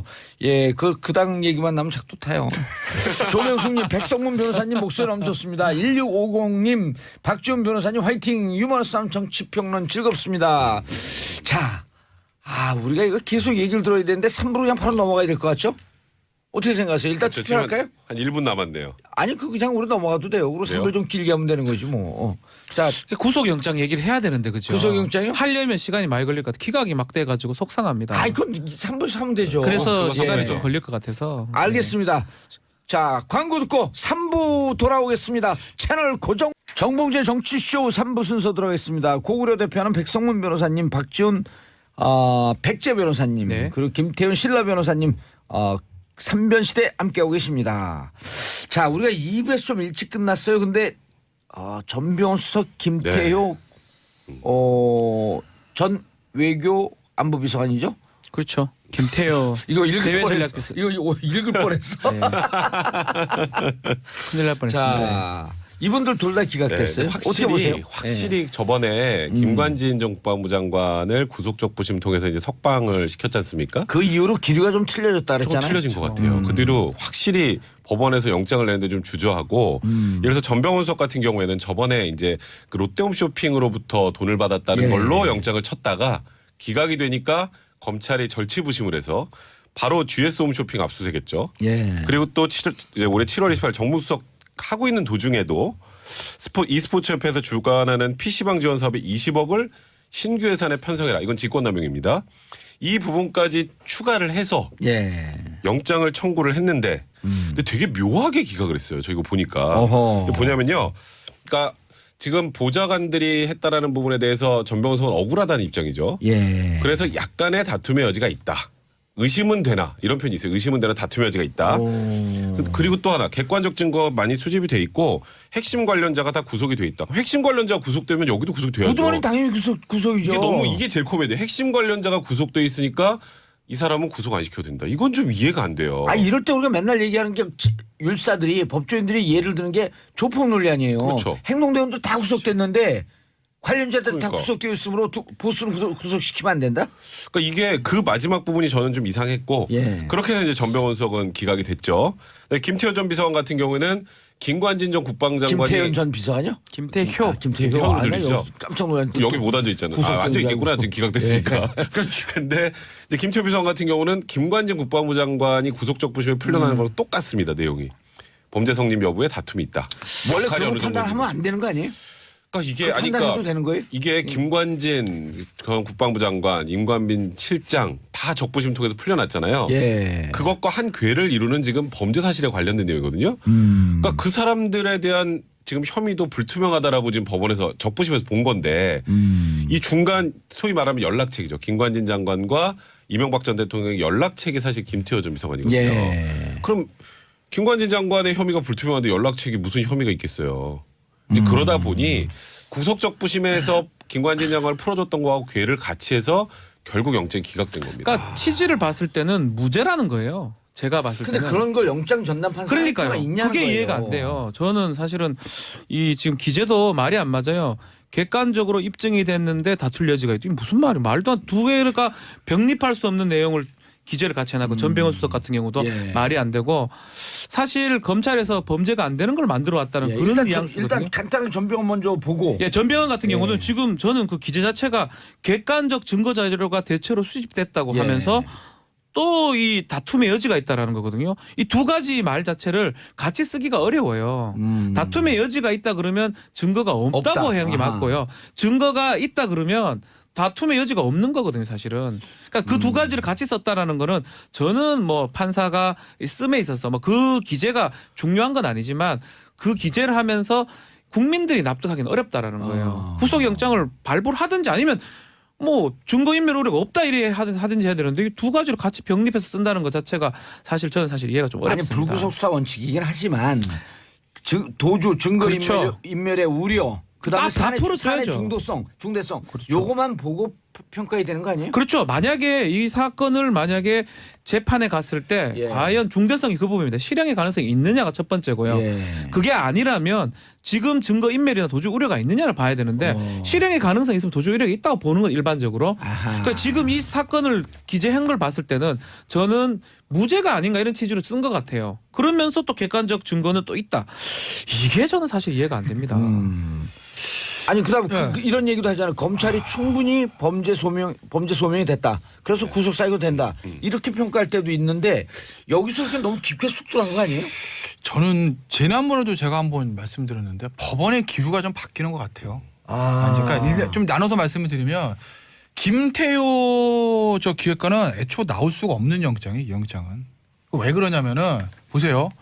또 악플 올라오는 건지 모르겠네요. 예. 아니, 저야 뭐 이왕 버린 뭐 정확히 보시는 게 중요한 김태효 거니까. 비서관 같은 경우에 이거 저거 박지민 변호사 내 얘기가 틀렸으면 정중해줘. 왜냐면 저기가 군형법 전문가니까. 아니 왜냐면 난 군형법을 저는 다뤄본 적이 없잖아요. 예. 군형법상 정치관여 금지거든요. 예. 근데 군형법은 기본적으로 군인이었던 사람한테 적용되는 거잖아요. 이 민간인이잖아요, 이 사람. 그렇죠. 그렇죠. 그러면 다른 사람과 군인들과 공범물 관계를 공모관계 엮는 거예요. 공무관계. 그 공범이 누구겠어요? 김관진 실장. 근데 김관진 실장 당시 국방부 장관이니까 민간인입니다, 사실. 그다음에 임관빈 정책실장 현역 군인 이 사람들이거든요. 예. 근데 그 사람들이 다 범죄 혐의에 대해서 의문이 있다가 영장이 안 나왔는데 이 나왔다. 어쨌든요. 이 김태효 기획가 나올 리가 있겠어요? 이거는 검찰도 알았을 거예요. 제가 봤을 때는 알았는데 검찰 입장에서 보면 이 댓글 문제에 있어서 MB로 가는 길목에 김태효 기획관을 조사까지 했는데 영장을 안 치고 그냥 보내기는 부담스러웠을 거예요. 그래서 저는 김태효 기획관의 경우에는 안 나올 줄 알면서도 저는 검찰 쳤다고 봐요. 혐의가 군형법상 정치관의 금지니까. 정치관이었죠. 그래서 제가 그 말씀을 드리는 겁니다. 뭐 직권남용 뭐 이런 거라면 뭐 모르겠는데 군형법상 정치관의 금지가 이건 애초부터 안 나오는 겁니다. 근데 잠깐만요. 안 나오고 알고 전 했다고 보고 검찰에서 전병헌 수석은 저도 참 희한하네요. 예. 전병헌 전 수석은 지금 아까 이제 백 변호사가 진짜 잘 설명해 줬는데 이거잖아요. 객관적 증거는 수집됐다. 관련자들 다 구속됐다. 그런데 너는 들어가지 말라는 이건 왜냐하면 이건 정무수석 출신이므로 이렇게밖에 안 이건 들려요. 뭐죠? 아, 그러니까요. 아니 전병헌 의원이 전 수석이 구속돼야 된다 이런 얘기를 한 게 아니고 네. 법원의 논리가 과연 네. 이 법 논리상으로 합당하냐 이걸 지금 따져보는 거 아니에요? 그러니까 오히려 이런 거 그러니까 권한의 논리는 가로 들어가면 야 그러면 관련 증거로 다 있는 거 아니니? 그럼 관련 증거가 그러니까 이게 관련 증거가 다 있으니까 증거인멸 우려는 없고 야 전병헌 얼굴 모르는 사람 또 어딜 도망가겠냐 출국 금지돼 있는데 그러니까 박근혜 대통령 뭐하러 구속해놨노? 그렇잖아요. 네, 그렇잖아요. 그러니까 똑같이 따지면 그렇다는 거예요. 그러니까 이제 그러니까 예. 제가 마지막 얘기는 형사정도법의 그 원칙들 있잖아요. 예. 원래는 불구속 수사가 원칙인 게 맞죠. 예. 그거를 강화하려는 법원의 기류가 좀 바뀐 거라고 저는 봐요. 불구속 수사 원칙으로 하자. 네, 그러면 이 기류를 아무리 이 사람들이 문제가 있고 그 범죄 혐의가 있다고 네. 할지라도 검찰이 지금 네. 너무 구속 남발한다. 한다. 그래서 이거대로 가면 아마 존칭 뺍니다. 많으니까 예. 우병우, 최경환, 이우연 제가 봤을 때 거의 다 구속 기각될 것 같은데요. 아, 이 근데 기류대로 그러니까 하면 이게 제일 이해가 안 되는 게 뭐냐면요. 예. 제가 아까 그 얘기했잖아요. 핵심 관련자는 다 구속이 됐는데 왜 여기서부터는 다 풀어줘요? 그러니까 그게 이상한 거. 그러니까 여기도 그럼 다 거죠. 불구속으로 하고 예. 같이 불구속으로 해야죠. 아니 뭐 핵심 관련자들도 네. 구속적 부심 다 풀어줘야지 그럼. 그러니까요. 그러니까 저도 그러니까 분명히 법원의 기류가 바뀌었어요. 저도 아까 시작할 때 예. 그런 얘기를 했잖아요. 근데 이게 기류가 바뀌면 이제 어떤 문제가 발생하냐면 검찰이 무능한 조직으로 낙인이 됩니다. 예. 그래서 쉽게 생각해 보세요. 현직 정무석 옷 벗었습니다. 정무석 옷 벗었잖아요. 수사 시작하고. 근데 구속도 안 돼. 근데 그 내용을 보면 다툼의 여지가 있대. 그럼 그 정도 혐의도 완벽하게 입증 못한 정무수석을 끌어내려 수사를 한 거야? 예. 또 이런 비판을 받을 수밖에 맞아요. 없고. 아니 이런 거랑 똑같은 거예요. 4인조 강도가 집에 들어가. 그 집에 들어가고 3명 열심히 강도하는데 한 사람은 팔짱을 끼고 관망을 하고 있어. 그러면 적극적으로 범죄에 가담할 의도가 없었으므로 이 사람은 속방 이렇게 들리는 거거든요. 그러니까 그래 거기에다가 지금 뭐 이명박 전 대통령에 관련된 수사를 이렇게 쭉 올라가고 있었던 예. 그 라인도 영장을 발부받았던 사람마저 좀 이해 안 되는 방식으로 구속적부심을 풀려났죠. 그리고 구속적부심을 풀려나서 그 문구가 있기 때문에 아까 말했던 것처럼 군용법상 정치관여죄라는 부분도 있지만 거기서 그렇게 적시했는데 영장 전담판사 또 뒤집어요? 그것도 뒤집는 거예요. 그래서 거기서. 그러면 그 적부심이 또 풀려납니다. 영장은요 이렇게 봐야 되거든요. 사실은 과거형이고 현재형일 수 있지만 미래가 가치가 담겨져 있는 거예요. 이 사람을 구속함으로써 또 어떤 수사를 할 수 있냐를 영장 판사 그걸 봐줘야 돼요. 저도 뭐 영장을 많이 내줬지만 약간 수사가 미흡한데 미흡하더라도 그 증거가 수사를 좀 더 하면 증거가 모일 거라고 예상이 되면 아하. 그게 범죄의 중대성이고 아하. 상당성이거든요. 그러니까 그런 것들을 판사가 저는 신광열 수석부장이 기각한 그 구속 적부심 받아들인 이후로 다 바뀌는 것 같아요. 그 전에 영장 전담이 냈던 게 본인들이 냈던 거를 기각해 구속 적부를 해버렸잖아요. 그 형사 수석부장이니까 그러다 보니까 이번에도 만약 내가 괜히 발부해놨다가 또 적부심 돌아서 그래 되면 어떡하냐 이러다 심리적 압박감 때문에 전병헌하고 이 김태호까지 영장 발부를 하지 않은 게 아닌가 저는 그런 생각도 좀 듭니다. 그런데 전병헌 이 정도면 이게 이제 아니 물론 그 구속영장이 기각된다고 해서 죄가 없다라고 하는 건 아니잖아요. 불구속 재판을 받는 건데 그럼 그럴 거면 수석으로 있으면서 재판 받으면 안 되나요? 수석을 굳이 물러나야 되나요? 그럼 유죄가 확정되기 전까지 나는 무죄 추정의 원칙 아니에요. 그러니까 이제 그런 것 때문에 검찰이 오히려 지금 비난을 받을 수가 있는 상황이 됐고 그러다 보니까 검찰이 좀 부글부글합니다. 이제 뭐 일단 과거에도 뭐 법원의 영장 판단 존중한다의 취지는 아니었잖아요. 지금 굉장히 강력하게 지금 비판을 하고 있잖아요. 성명까지 내고 그랬잖아요. 그러니까 이제 아주 간단하게 말씀드리면 이명박 전 대통령에 대한 이 국정원 군 사이버 사령부의 댓글 그다음에 뭐 군무원 증설 이거는 MB까지 수사 못 가요. 이제 그건 단정적으로 말씀드릴 수 있어요. 이제는 여기가 지금 혐의가 다 애매하다는데 전직 대통령을 이걸로 포탈해줘요. 못 세우죠. 우리가 이제는 좀 뭐 우리가 이제 사실 이 원칙대로 좀 돌아갈 필요가 있다고 봐요. 생각이 좀 바뀌어야 되는데 사실은 형사소송법은 불구속 수사 원칙인 거잖아요. 그러니까 다툼의 여지가 있는 것들 피의자의 방어권 보장과 무죄 추정 원칙에 따라서 그거를 이제 우리가 조금은 좀 확립시켜 나갈 필요가 있다고 보고 여야 보수 진보 이런 문제가 아니라 그리고 저도 좀 그런 모든 국민들도 저도 마찬가지 여기 있는 사람 다 마찬가지일 건데 일단 구속돼야 뭔가 저 사람이 잘못한 것 같고 벌을 받는 것 같고 그죠?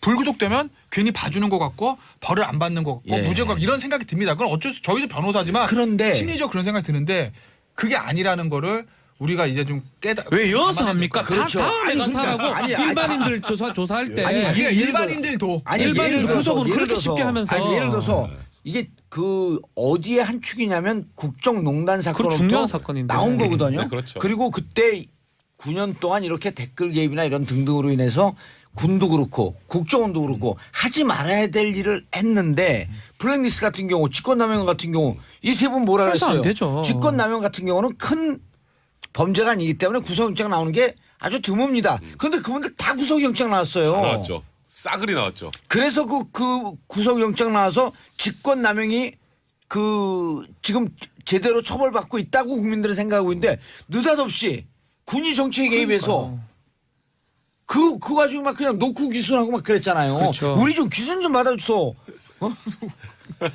그런 건 안 하고. 그러니까 이럴 때 국민들이 야 그럼 어디에 감정 이거는 오히려 대법원이나 법원의 국민들이 더 문제 제기할 가능성이 높죠. 진짜로 그러니까 제가 저번에도 그런 얘기 말씀 한번 드린 적이 있는데 영장 전담 판사의 이름을 국민들이 아는 거 원치 않아요. 그리고 법원의 판단은 존중받아야 된다고 생각해요. 그런데 너무 많이 알게 됐어 이제. 다 알죠. 아니 어떤 분은 뭐 기강요정 뭐 이런 별명도 있던데.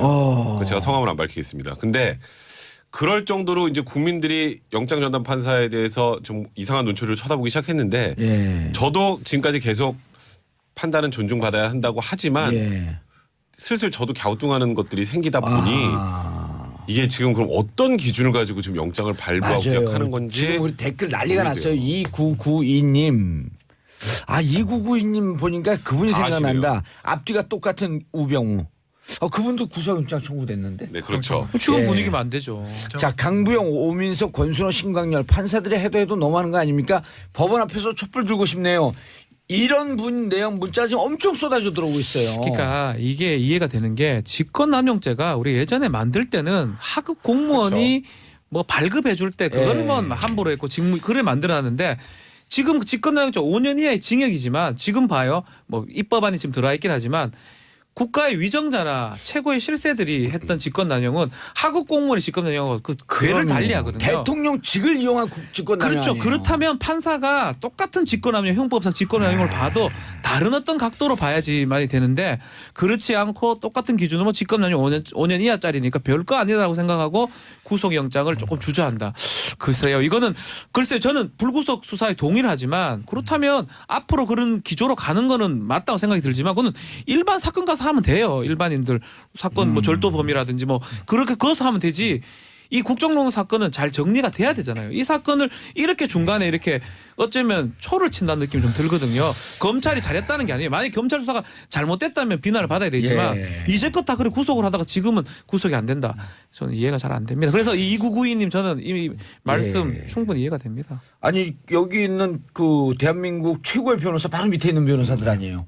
바로 밑이라 다행이네요. 바로 제일 좋아요. 저는 평균 이하긴 한데요. 저는 뭐 그럼 대한민국 변호사들 평균이 안 된다는 거예요? 평균 두 사람은 평균 이상인데 저는 이하인데 제가 순도하고 겸손하기까지 해요. 자, 그런데 네. 방금 우리가 얘기하다 말한다. 그럼 우병우 수석은 이 분위기면 퀴각이죠. 지금 사실 저는 우병우 수석은 원래 구속영장에 발부되기도 힘들다고 생각했는데 최은수 국정원 2차장도 기각됐잖아요. 그죠? 거기는 패키지가 이제 추명호 국장. 추명호 국장 구속이 돼 있잖아. 그러니까 이제 이제 추명호 국장, 그다음에 최은수 국정원 2차장, 우병우 수석. 근데 이제 물론 여기서 최은수 2차장은 이렇게 얘기했죠. 추명호 국장이 직보하는 건 알고 있었는데 나는 알고 있었지만 말리지만 않았어요 정도였거든요. 소극적 관여. 근데 그게 먹혀서 기각이 된지 모르겠습니다만 어쨌건 지금 우병우 수석은 그냥 이 국정원으로부터 직보를 받건 안 받건 간에 잘못된 사람들 문체부 직원이 뭔가 잘못됐거나 문체부 국장이 잘못됐거나 그 부분을 확인하는 거는 그냥 민정수석의 일이에요. 그거 내 직무 범위 내예요.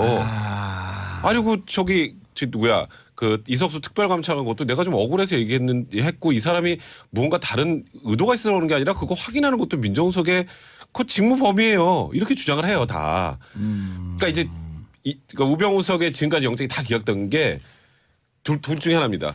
이거 제 직무범위인데요. 민정수석 직무범위인지 어디까지 얘기해 보세요. 그럼 검사도 말 못해요. 민정수석 어디까지 하는지 아는 분 계세요? 어디까지 하는 건지 그거 하고 또 하나는 근데 참 그걸 제가 몰랐네요. 제가 좀 무능합니다. 이 두 개를 지금까지 빠져나왔단 말이에요. 근데 이번 것도 그럴 개연성이 높고 저는 정말 영장전담 판사의 성함을 말씀드리고 싶지 않지만 최근에 굉장히 많은 영장을 기각한 분이 또 우병우 수석을 영장 전담을 하게 됐어요. 기각 요정. 그 전병헌 수석 영장 기각하신 분입니다. 권순호 판사 아니에요? 네, 권순호 부장이고요. 이제 또 뭐 신문에서는 이런 얘기도 하더라고요.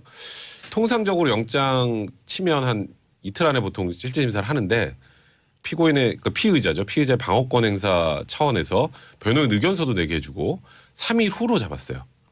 그러니까 거기서부터 사람들이 느낌이 이상하다고 벌써 얘기가 나오는 거예요. 이건 기각을 예고하고 있다. 이제 그렇다 보니 이게 또 우병우 수석은 이번에도 그냥 나오는 것 아니냐 이런 얘기가 좀 저는 많아요. 변호사 하면서 영장 실질 심사는 많이 들어가잖아요. 제가 하면 일반인들 잘 기각 안 하잖아요. 10명 하면 정말 한 건 성공하면 제가 눈물이 납니다. 기각을 받으면. 정말 10건 몰라 능력에 따라 다르지만 저는 하는 범죄들이 뭐 중한 범죄라 그러면 그래서 평균 이하라는 거예요? 아주 평균이하긴 한데요. 그러니까 제가 느끼기에는 뭐 느낌이 변호사마다 다르겠지만 정말 한 20건 정도 하면 한 건 될까 말까가 영장 기각 받는 거거든요. 영장 기각 받으면 밤에 술 먹고 춤춥니다. 변호사들도 너무 신이 나가지고 그 정도인데 지금 저 느낌에 언론에 보도되는 국정농단 사건 관련해서는 거의 절반 정도로 기각된 느낌이에요. 제 느낌이긴 하지만 절반도 더 된 거 아니에요? 그래서 저는 최근이 거의 기각이죠. 되게 이상하다는 생각이 많이 듭니다. 뭐 그럼 검찰 수사를 정말 잘못하든가 아니면 법원이 정말 바뀌었던가 둘 중에 하나인데 참 어색합니다 많이. 두 측면들 다 있어요. 사실은 검찰의 좀 무리한 구속영장 남발도 분명 있다고 봐요. 저는 국정농단 사건 있습니다. 이 분위기 속에서 그러니까 영장 이제까지 예. 좀 약간 아무래도 국정농단 사건이 단순한 죄를 떠나서 예. 국민의 감정과 좀 탄핵과 맞물리는 측면들이 없지 않아 있기 때문에 검찰일이 좀 그것을 좀 반영을 해서 좀 특검도 그렇고 무리하게 영장 친 게 있어요 분명히. 다른 사건 같았으면 안 나올 영장들 치지 않을 영장들이 영장을 청구를 하고 발부된 사람 케이스도 있습니다. 국정농단 사건에서. 예. 그러니까 법원도 좀 검찰도 좀 무리했고 그런데 법원도 지금 예. 급격하게 좀 방향을 좀 선회하는 거죠. 그런데 불구속 그 원칙으로. 그 판사 출신 예. 영장 전담 판사를 했던 한 변호사 얘기는 이런 얘기를 해요. 자, 고위공직자로 갈수록 구속영장을 청구하면 이것은 받아들여져야 된다. 왜냐? 도주인멸은 없지만 증거인멸의 위험은 고위공직자로 갈수록 증거인멸의 가능성은 높아진다. 그렇기 때문에 청구를 신중하게 뭐 하는 것은 이제 기본 전제로 하면 고위공직자라고 하면 일반 사람들이면 도주의 위험이 있지만 증거인멸은 불가능하다. 그러나 고위공직자로 가면 증거인멸의 위험성이 높기 때문에 왜냐하면 자기 직위를 이용하는 거니까. 그렇죠. 그렇기 때문에 우병우 수석 같은 경우는 반드시 구속영장을 발부했어야 된다. 이 논리는. 근데 우병우 전 수석은 제가 봤을 때 안 나옵니다. 왜냐면 나오려면 기존에 나왔었어요. 왜냐면 제가 사실은요. 예, 잘 알아요? 이제까지 우병우 전 수석에 대해서 영장 모든 방송에서 비난을 받으면서 다 기각될 거면 예. 다 맞췄거든요. 예. 근데 제가 사실 어저께만 해도 이 다른 방송 나가서 잘 모르겠다고 그랬어요. 아. 그러니까 그 진행자가 놀라더라고 저를 보고. 또 맨날 기각을 하더니 오늘 왜 잘 모르겠다고 그러냐? 근데 그게 어제 버전에 조선 그랬어요. TV였었어요? 아니요.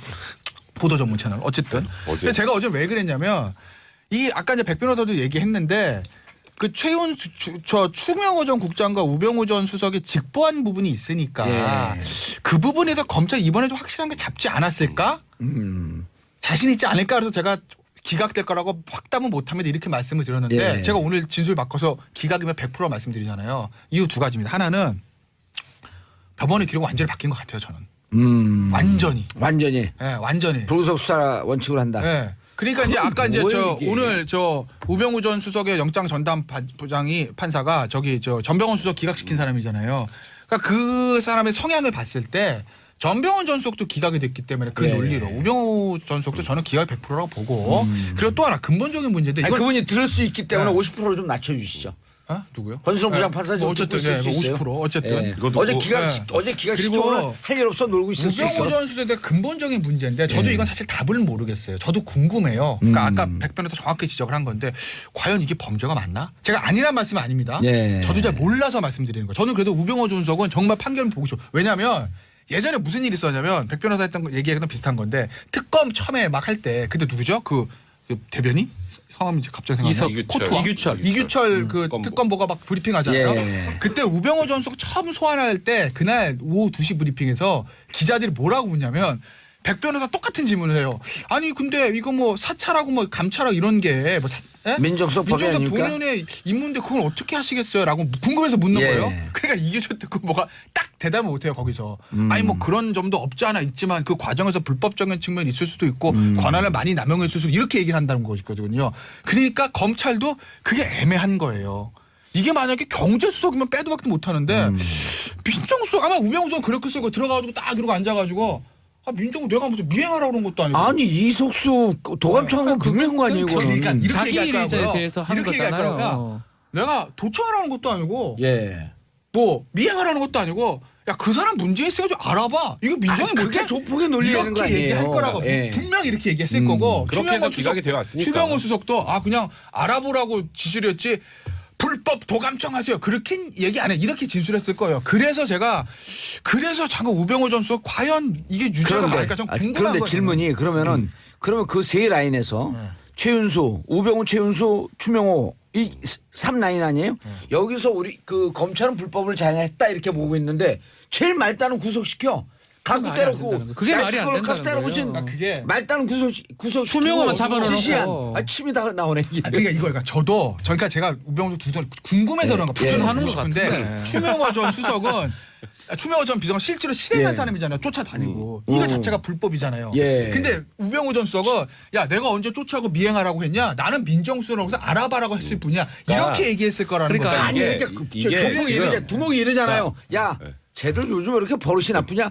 이게 바로 근데 그 지시한 거 아니에요? 그게 이게 제일 큰 문제가 뭐냐면 제가 김태현 변호사 지금 우병우 수석을 두둔하는 건 아니에요. 네. 그러니까 제가 아까 얘기했던 것도 우병우 수석을 지금까지 수도 없이 온 국민이 구속시켜야 된다라고 하는 우병우 수석이 계속 구속이 안 된 이유가 민정수석이기 때문이에요. 그게 참 이게 그러니까 예를 들어서 구체적으로 그 지시를 했는지는 아무도 입증 못합니다. 지금 민정수석 아니니까 지금 구속시키면 되잖아 이제. 그러니까 민정수석 시절에 있었던 예. 범죄를 가지고 이제 문제 삼는 거예요. 그러니까 송정근님 법원 정상화를 위한 제2촛불 집회 추진해야 합니다. 케빈님 보통 사람들은 아주 사소한 걸로 구속되는 사람들이 부지기수인데 판사는 사람들이 눈치나 보고 소신 없네요. 자, 세 분 예. 하고 싶은 얘기 아유 있어요? 법리를 만들어야죠. 그래 검사가 네. 집권당임 법리를 만들어라고 검사 준 거 아닙니까? 검사 알겠습니다. 공천 잘 적고 알겠습니다. 자, 세 분. 만들어내야죠. 근데 왜 벌써 끝내라 그래?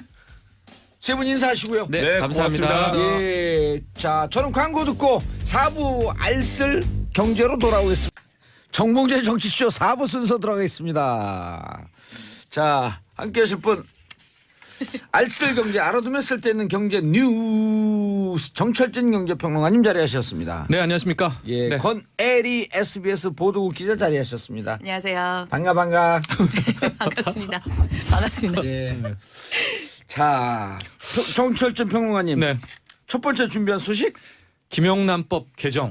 과연 우리의 농축수산 농가를 살릴 수 있을까? 농축산 농가를 살릴 수 있을까? 자, 이게 라는 무슨 주제입니다. 얘기인가라고 하는 분들이 계실 테니까 먼저 김영란법 개정 그렇죠. 어떻게 된다? 일단 이게 약간은 긴데요. 우리 김영란법이라는 게 청탁금지법이잖아요. 청탁금지법. 공무를 예. 수행하는 분들에게는 청탁을 하지 말아라. 네. 그럼에도 불구하고 우리의 그러니까 인생 아닙니까?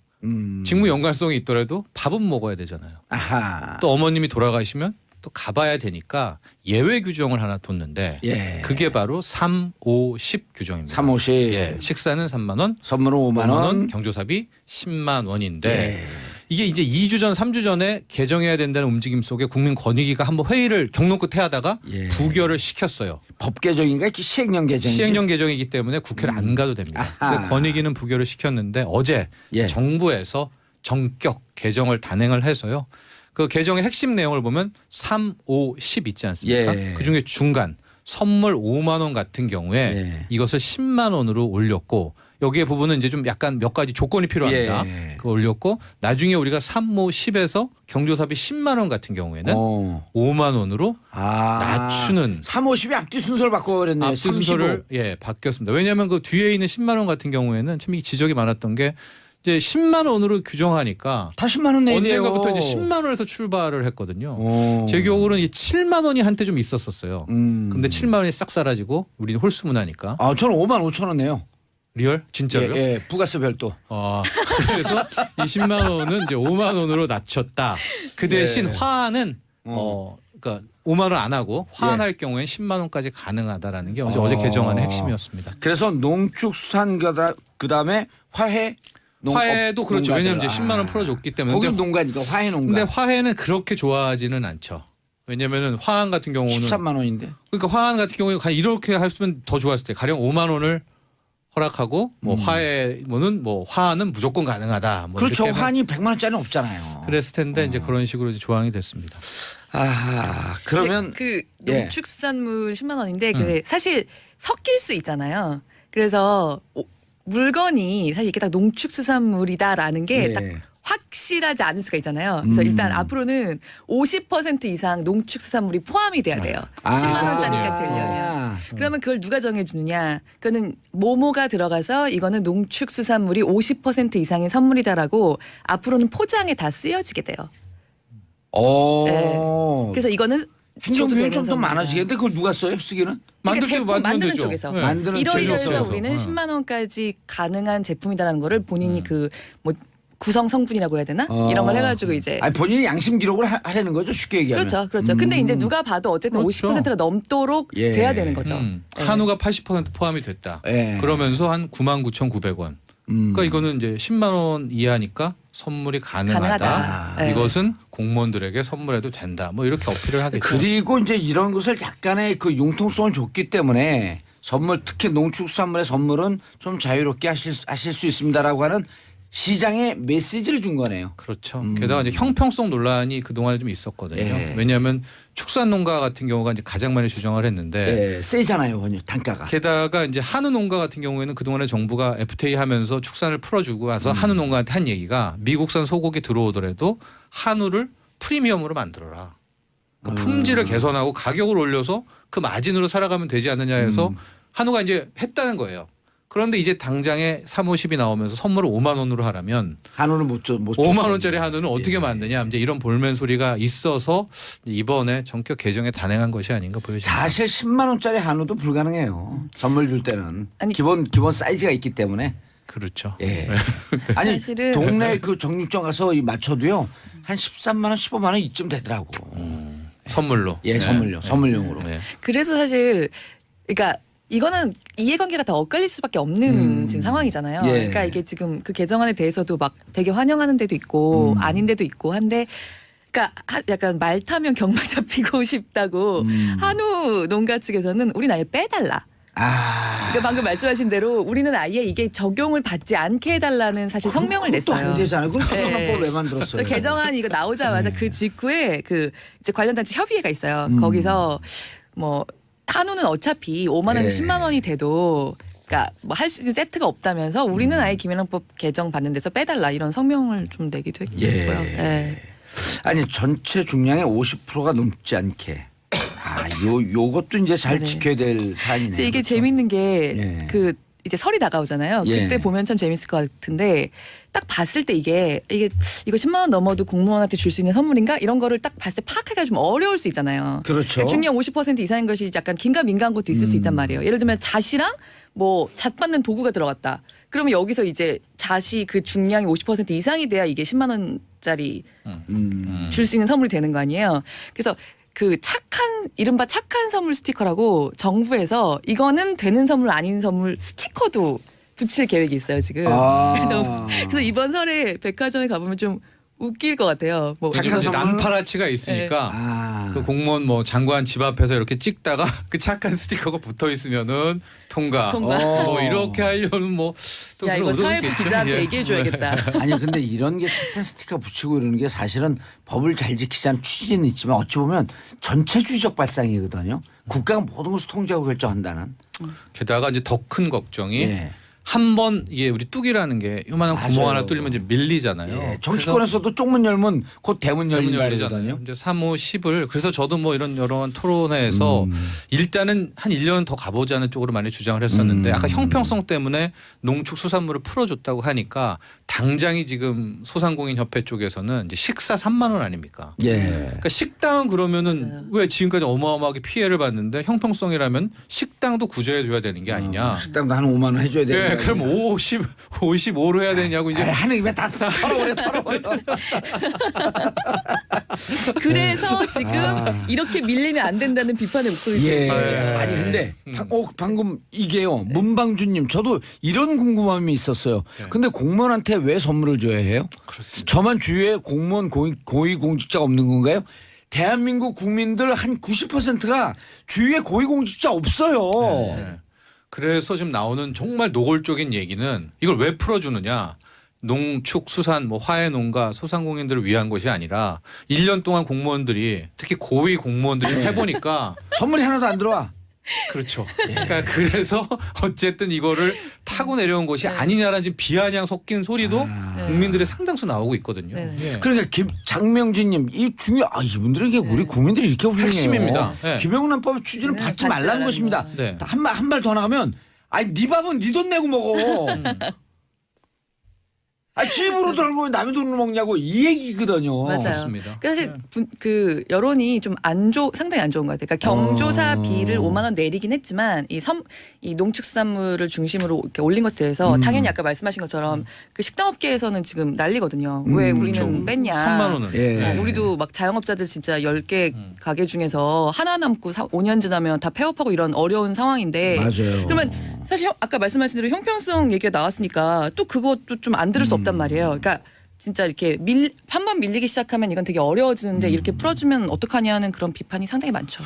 그래서 저는 이제 해법으로 이낙연 총리가 강하게 주장을 했지만 정말로 농축수산 농가를 위한다면 예. 저는 이제 개별 라운드에서 김영란법은 두고 뭐 다른 이번 한미 FTA 관련한 추가 지원책이라든가 이런 부분으로 정부가 접근을 하는 것이 더 진실성도 있고 예. 더 본질적으로 접근하는 것이 아니냐. 왜냐하면 3, 5, 10에서 그 5만 원, 10만 원 올려줬다라는 것이 또 진짜 얼마나 맞아요. 도움이 되겠습니까? 장덕희님 일반인들끼리는 김영란법과 아무 상관없이 주고받을 수 있는데 그렇잖아요. 제가 네. 우리 정철준 평론가한테 이번 설날 맞이해서 그 뭐 한우 세트 선물 주는데 한 12만 원.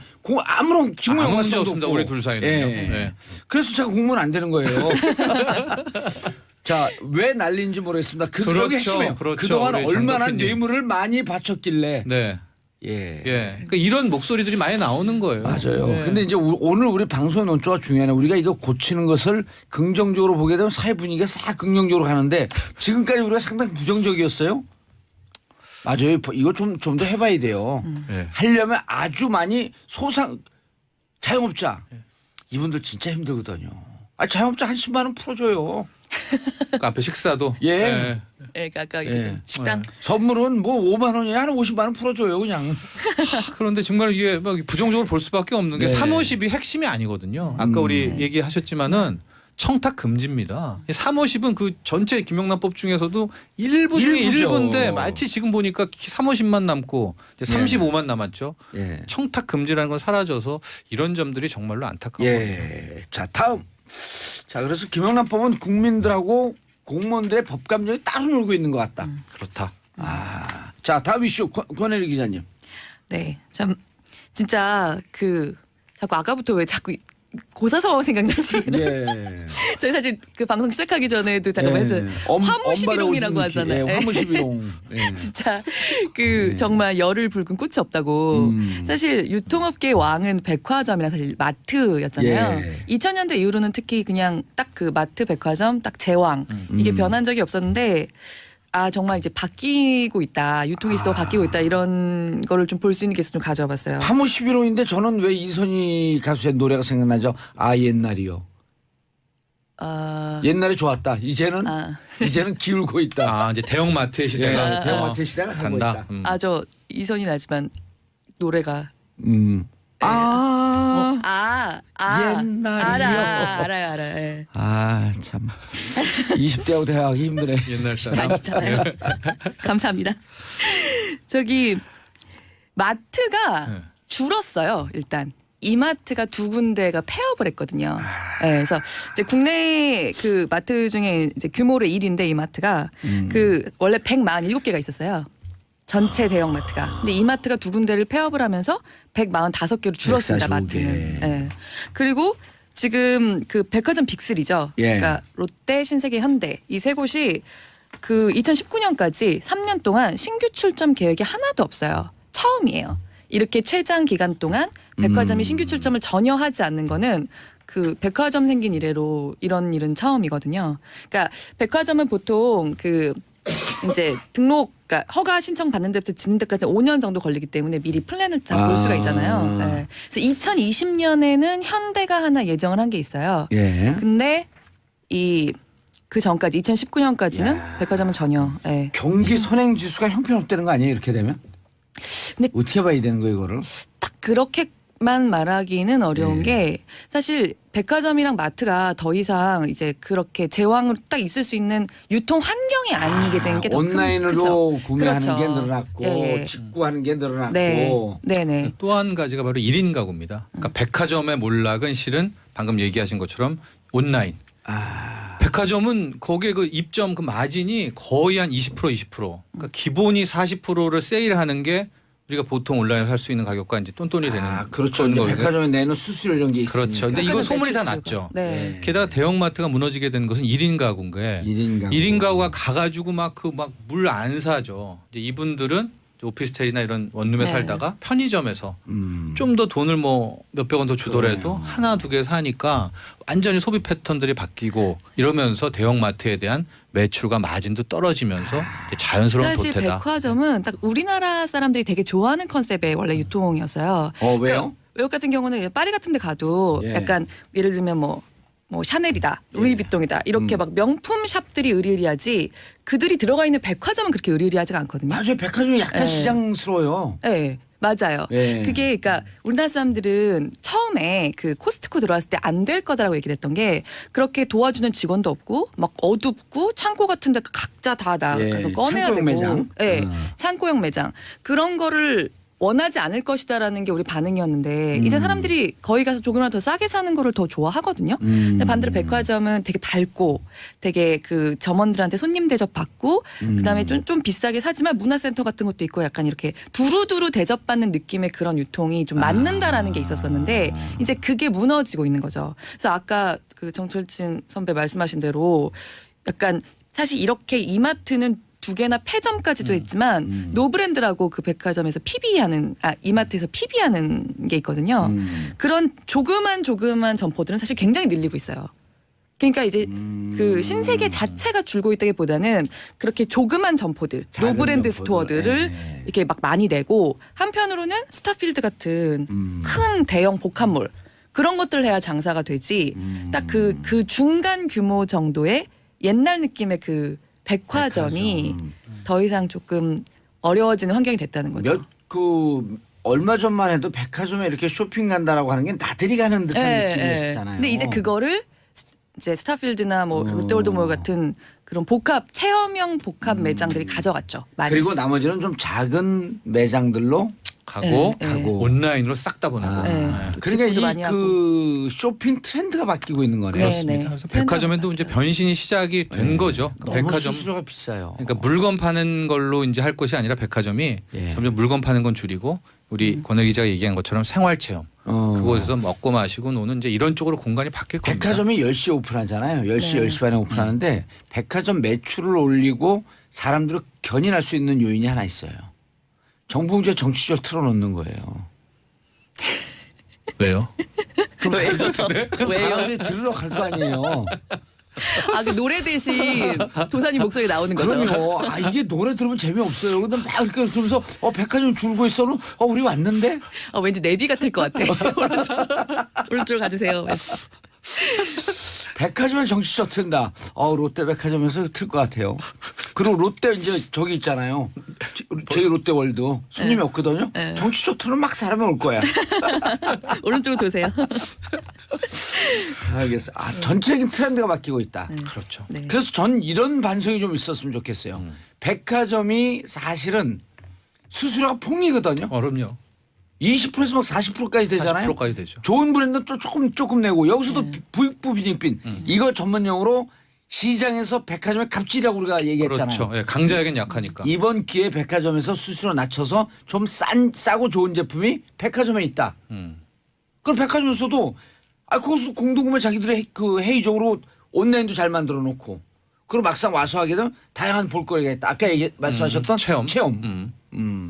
백화점 가니까 정봉주가 거기서 토크 콘서트를 하고 있는 거예요. 강의하고 정봉주 강의. 정철진 평론가하고 권혜리 기자님하고 거기서 막 경제 이벤트를 하는 거예요. 네. 어쨌든 전체적으로 트렌드가 바뀌고 있다. 네. 네. 알겠습니다. 한국은 왜 조세 회피처에 올랐나? 그렇습니다.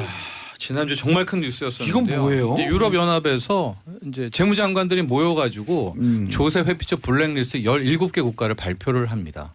여기 몇몇을 보면 뭐 사모아, 파나마 이런 곳들이 들어 있는데 이 17개 중에서 갑자기 대한민국이 껴 있고 OECD 회원국 중에서는 우리 한국이 유일하더라. 정말 쇼킹한 뉴스였었죠. 이야, 우리나라는 조세 회피처로 다 빠져나간다고 생각하고 있었잖아요. 그렇죠. 근데 어떻게 우리나라에 들어오죠? 그래서 왜 그런가 한번 따져 들어봤더니 우리나라에 있는 이제 외투 지역, 그러니까 경제 자유특구라고 해서 외국계 투자 제조업에 한해서 기업들이 들어오게 될 경우에는 5년간을 법인세를 면제해주고 이후 뭐 한 2년도, 7년까지는 절반밖에 법인세를 안 받아요. 그 혜택이 바로 조세 피난처의 성향과 너무 비슷하다, 유사하다라고 해서 유럽 연합은 이런 판결을 내렸는데 이 직후에 뭐 우리가 굉장히 화를 냈죠. 특히 김동연 경제부총리 같은 경우에도 이건 조세 주권을 침해하는 행위다.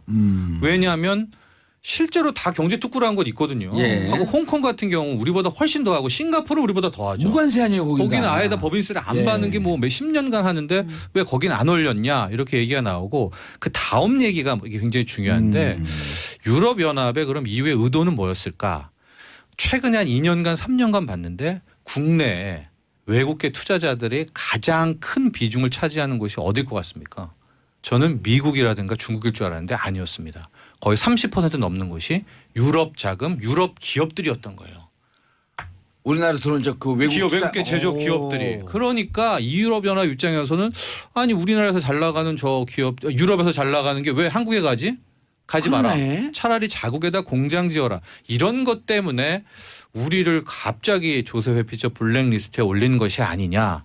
이런 추정까지. 약간은 좀 음모론스럽긴 하지만 팩트 자체는 굉장히 다 사실입니다. 30%가 들어와 있어요. 넘습니다. 지금 깜짝 외국 놀랐네. 유럽이 작년 기준으로 가장 많이 들어왔죠. 유럽을 응징해야겠는데 우리가? 유럽연합을? 예. 왜요? K-팝을 안 틀어주는 거예요. 야, 난리 날 텐데요. 방탄소년단 안 틀면 내가 얘기해도 너무 웃겨. 너네 방탄소년단 들을 자격 없어. 예? BTS 못 들어. 유럽의 소녀들이 모두. 그렇습니다. 근데 어쨌든 뭐 해명을 하고 있고 예.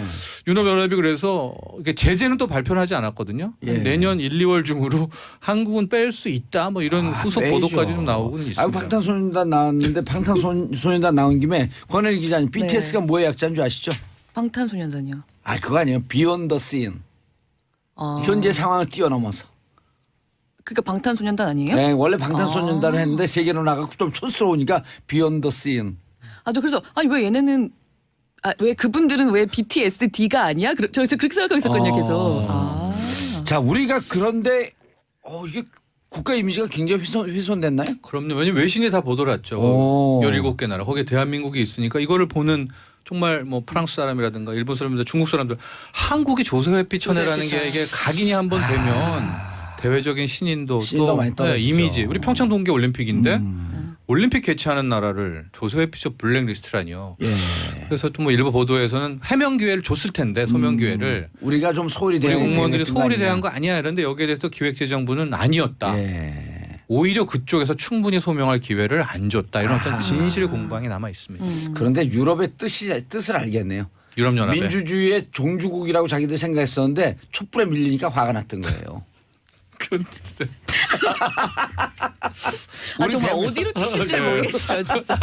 그래서 정말 조세회피처. 비운더 상상이네요. 그래갖고 너네 무슨 민주주의 국가 니네 조세피처야. 그럼 이제 내년 가서 살짝 빼는 거죠. 예. 자, 박순사님 어제도 봉주 오늘도 봉주로 파티 이러다 혼자 중얼거리게 되네. 마성의 중독성 댓글 달려고 가입했습니다. 감사합니다. 자, 두 분 인사하시고요. 네. 고맙습니다. 네. 자, 날씨 추운데 조심하시고요. 저는 내일 10시 5분에 다시 돌아오겠습니다. 평화를 사랑하는 대한민국 국민 여러분 감사합니다. 땡큐. 피스 코리아.